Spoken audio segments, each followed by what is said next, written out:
चार मोमबत्तियां की कहानी। रात का समय था। चारों ओर अंधेरा छाया हुआ था। केवल एक ही कमरा प्रकाशित था। वहाँ चार मोमबत्तियां जल रही थी। चारों मोमबत्तियां एकांत देख आपस में बातें करने लगी। पहली मोमबत्ती बोली, मैं शांति हूँ। जब मैं इस दुनिया को देखती हूँ तो बहुत दुखी होती हूँ। चारों ओर आपाधापी, लूट खसोट और हिंसा का बोलबाला है। ऐसे में यहाँ रहना बहुत मुश्किल है। मैं अब यहाँ और नहीं रह सकती। इतना कहकर मोमबत्ती बुझ गई।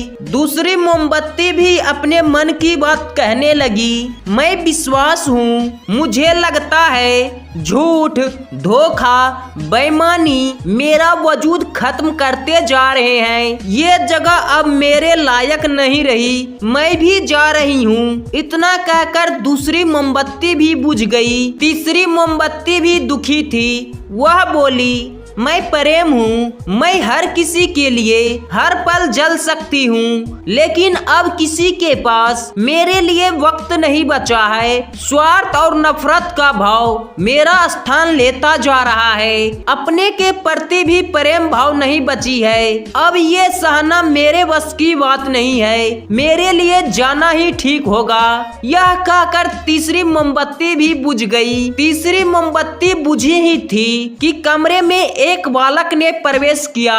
मोमबत्ती को बुझा हुआ देखकर उसे बहुत दुख हुआ।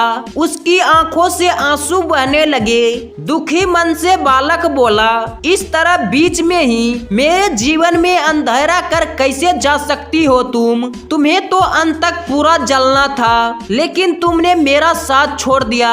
अब मैं क्या करूँगा? बालक की बात सुनकर चौथी मोमबत्ती बोली, घबराओ नहीं बालक, मैं आशा हूँ और मैं तुम्हारे साथ हूँ। जब तक मैं जल रही हूँ तुम मेरे लौ से दूसरी मोमबत्ती को जला सकते हो। चौथी मोमबत्ती की बात सुनकर बालक का ढाढ़स बंध गया। उसने आशा के साथ शांति, विश्वास और प्रेम को पुनः प्रकाशित कर लिया।